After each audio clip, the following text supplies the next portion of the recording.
Well students, good morning. Online classes में आप सभी का स्वागत है।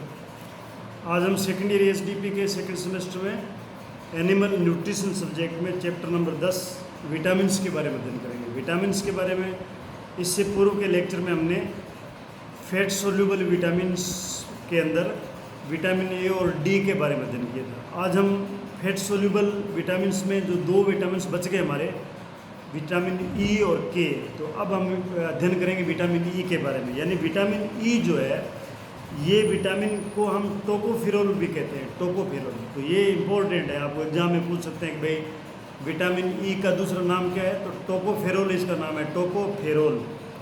अच्छा, इसकी खोज 1936 में इवांस मेटिल और श्योर ने की थी। श्योर बोलो, शुरे बोलो, SURE। ये दो वैज्ञानिक थे जिन्होंने 1936 में इस विटामिन की खोज की थी। अब ये मुख्य विटामिन जो है ये प्रजनन से संबंधित है। विटामिन ई जो है ये प्रजनन से, ब्रीडिंग से संबंधित विटामिन है। यानी इसका काम क्या है? इसके काम ये है कि एक तो ये जैविक एंटीऑक्सीडेंट है, जैविक एंटीऑक्सीडेंट। तो आपको एग्जाम में पूछ सकते हैं कि जैविक एंटीऑक्सीडेंट किस विटामिन को बोलते हैं, तो विटामिन ई को बोलते हैं जैविक एंटीऑक्सीडेंट। ये विटामिन ए के अवशोषण और उपयोग में मदद करता है, विटामिन ए के एब्जॉर्प्शन में और उसके उपयोग में ये विटामिन ई जो है महत्वपूर्ण रोल अदा करता है, यानी उसमें मदद करता है।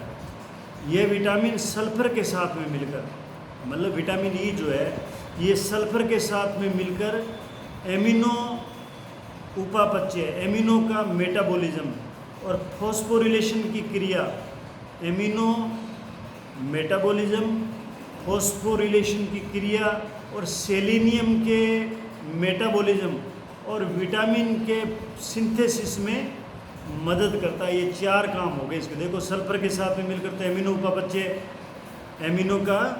एमिनो एसिड का मेटाबॉलिज्म, फास्फोरिलेशन जो आपने पढ़ रखा है फिजियोलॉजी में, सेलेनियम के मेटाबॉलिज्म और विटामिन के संश्लेषण में मदद करता है।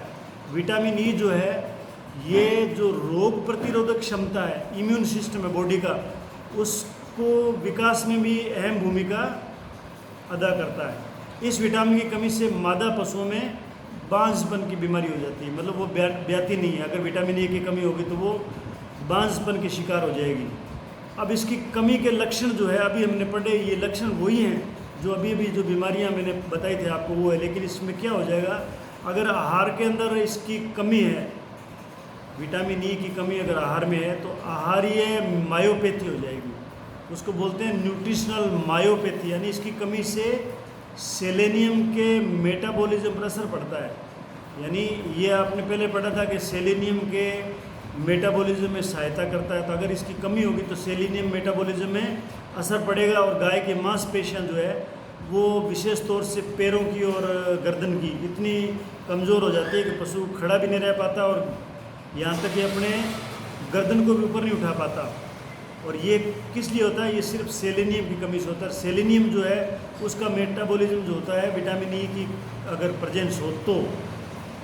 अब मेमनों में इस रोग को कहते हैं स्टिफ लेम डिजीज़। तो अगर ये भी आपको एग्जाम पूछेंगे स्टिफ लेम डिजीज़ जो है किस विटामिन की कमी से होता है, तो विटामिन ई की कमी से होता है। और ये स्टिफ लेम डिजीज़ जो है किस जानवरों में होती है, तो मेमनों की बीमारी है।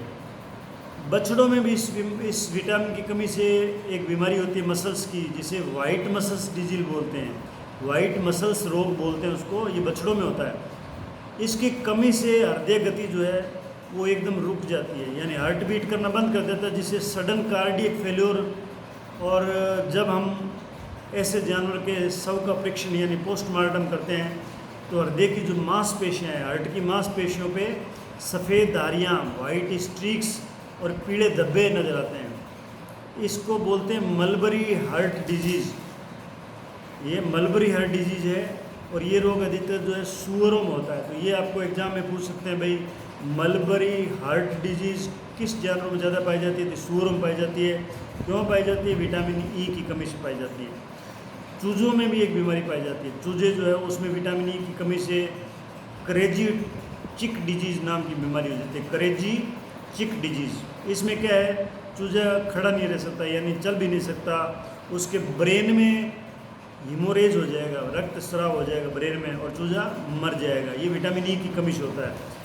विटामिन ई की कमी से पशु जो है, मादा पशु ताव में अथवा हीट में नहीं आता है, वो हीट में नहीं आता, इसलिए वो मतलब कि नए दूध भी नहीं हो पाती है। इस विटामिन की कमी से जो आरबीसीज का हीमोलाइसिस बढ़ जाता है, हीमोलाइसिस हो जाता है। हीमोलाइसिस मतलब है हीम, आरबीसी से हीमोलाइसिस यानी हीम का लाइसिस हो जाता है, आरबीसीज टूटने लग जाती है।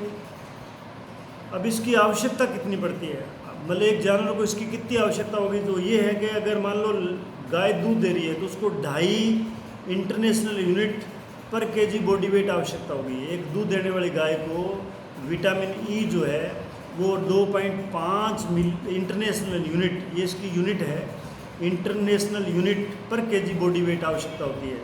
अगर छोटे पिगलेट है, मतलब पिग के छोटे छोटे बच्चे जो है उनको 5 से 10 इंटरनेशनल यूनिट पर केजी बॉडी वेट चाहिए। पिग है बड़े तो उनको 20 से 30 इंटरनेशनल यूनिट पर केजी बॉडी वेट चाहिए। अगर पोल्ट्री में अगर मान लो ब्रॉयलर है जो मीट के पर्पज़ के लिए पाल रखी है तो उनको 5 से 10 इंटरनेशनल यूनिट पर केजी बॉडी वेट चाहिए। अगर मान लो लेयर है जो अंडे दे रही है तो उसको 5 इंटरनेशनल यूनिट पर केजी बॉडी वेट आवश्यकता होती है। अब आप देखो कि भाई ये विटामिन ई कहाँ से मिलेगा। विटामिन ई का जो सोर्स है ना मिलने का, वो एक तो हरा चारा है, हरे चारे में विटामिन ई खूब होता है, दालें जितनी हैं उनमें होता है, वनस्पति तेल जानते हो आप, जो डालडा घी जिसे बोलते हैं, अंडों में मिलेगा विटामिन ई, लेग्यूम्स की जो फसलें हैं, चारे वाली फसलें लेग्यूम्स की, उनमें मिलेगा, सोयाबीन और बिनोड़ा, सोयाबीन की बढ़िया आप खाते हो, सोयाबीन में भी ये मिलता है, बिनोड़ा मतलब कपास के जो बीज होते हैं उनमें भी ये विटामिन ई भरपूर मात्रा में पाया जाता है। अब हम देखते हैं विटामिन के बारे में। विटामिन के जो है ये भी फैट सोल्यूबल विटामिन है। अब इसका खोज जो है, विटामिन के की खोज सबसे पहले हेनरिक डेम ने 1935 में की थी और ये बताया था कि एक विटामिन है जो रक्त के स्राव को रोकने में अहम भूमिका रखता है। यानी पहले ये तो पता था कि एक विटामिन है जो रक्त स्राव को रोकता है, जिसे बाद में विटामिन के का नाम दिया गया और इसकी खोज की थी हेनरिक डेम ने 1935 में। तो ये भी आपको याद करना है। ये रूमंथी पशुओं में यानी रूमिनेंट्स में सूक्ष्म जीवियों द्वारा इसका संश्लेषण कर लिया जाता है रूमन में। यानी जो विटामिन के है ये रूमिनेट्स पशुओं में जो रूमन होता है उसके अंदर जो माइक्रोब्स पाए जाते हैं, माइक्रो ऑर्गेनिज्म, छोटे छोटे जीवाणु, प्रोटोजुआ जिसे बोलते हैं, उनके द्वारा इसका संश्लेषण कर लिया जाता है। अच्छा, ये विटामिन जो है कई चीज़ों के संश्लेषण में आवश्यक है। कुछ चीज़ें जो है विटामिन के की वजह से संश्लेषित होती है या बॉडी में बनती है। कौन सी है? प्रोथ्रोम्बिन, लीवर में प्रोथ्रोम्बिन बनता है, प्लाज्मा थ्रोम्बिन है, टिश्यू थ्रोम्बोप्लास्टिन है और कन्वर्ट प्रोथ्रोम्बिन टू थ्रोम्बिन, यानी प्रोथ्रोम्बिन को विटामिन के जो है वो थ्रोम्बिन में बदलता है। और ये सारे जो प्रोथ्रोम्बिन, प्लाज्मा थ्रोम्बिन, ये सब प्रोटीन है, प्रोटीन के रूप है। और ये सारे जो है ये ब्लड की ब्लीडिंग, मतलब जब ब्लड ब्लीडिंग होती है तो उसमें थक्का बढ़ाने के काम आते हैं। अब इसकी कमी के क्या लक्षण हैं? अगर मान लो ये कमी होते हैं तो रक्त स्राव होगा तो थक्का नहीं बढ़ेगा ब्लड का, यानी ये एंटी हीमोरेजिक विटामिन है। इसको विटामिन के को हम एंटी हीमोरेजिक यानी ब्लड रोकने वाला विटामिन है ये, अथवा थक्का बनने में देरी हो जाएगी अगर इसकी कमी होगी तो। गायें जब खराब या फफूंदी लगा हुआ स्वीट क्लोवर को खाती है, स्वीट क्लोवर एक घास होता है, चारा है ये, स्वीट क्लोवर चारे की फसल है स्वीट क्लोवर। अगर उसको उसमें जब खराब होगा या उसमें फफूंदी लगी होगी तो वो जब वो गाय उसको खाएगी तो विटामिन के की उसमें कमी होगी फफूंद की वजह से, और उससे स्वीट क्लोवर डिजीज़ या ब्लीडिंग डिजीज़ हो जाएगी, यानी गाय के छोटी मोटी चोट लगेगी तो उसका ब्लड ब्लीडिंग रुकेगी नहीं। अब इसकी आवश्यकता देखो क्या है कि पिगलेट जो छोटे सूअर के बच्चे हैं उनमें 0.25 से 50 मिलीग्राम पर केजी फीड की आवश्यकता होती है। यानी 1 किलो फीड में 0.25 से 0.50 मिलीग्राम ये विटामिन के आवश्यक होता है पिगलेट्स के लिए। और पिग के लिए 1 से 1.5 मिलीग्राम, 1 से 1.5 मिलीग्राम पर केजी फीड जो है, ये बड़े पिग जो है उनके लिए इसकी आवश्यकता होती है। अब जो पोल्ट्री है, अगर हम पोल्ट्री में देखें तो विटामिन के की आवश्यकता कितनी होती है? ब्रॉयलर में 0.50 mg पर केजी फीड आवश्यकता होती है, जो मांस के लिए मुर्गियाँ पालते हैं उनके लिए। और जो लेयर है, जो अंडे देती है, उनमें 0.50 मिलीग्राम पर केजी फीड आवश्यकता होती है। यानी लेयर में और ब्रॉयलर में दोनों में 0.50 मिलीग्राम पर केजी फीड इनकी आवश्यकता होती है। अब आप देखोगे भाई ये विटामिन के हमें कहाँ से मिलेगा, इसका सोर्स क्या है? यानी अगर हम इसको पूर्ति करना चाहें तो एक तो हरे चारे में मिलेगा, एक ये एग योक में, अंडे का जो योक होता है पोर्शन योक वाला, उसमें मिलता है। एक ये फिश में मिलेगा, मछली जो है इसका प्रचुर मात्रा में विटामिन के होता है मछली में। एक लीवर, पशु का जो लीवर होता है, जहाँ पे बुचड़खाने जहाँ पे पशु कटते हैं वहाँ उनका लीवर जो है, उससे ये दवाइयाँ बनती है विटामिन के की। तो ये थे विटामिन कुछ जो फैट सोल्यूबल थे, vitamin A, vitamin D, vitamin E और विटामिन के। अब इसके आगे जो है वो कुछ विटामिन है जो पानी में घुलते हैं, उनके बारे में हम अध्ययन कल करेंगे। धन्यवाद।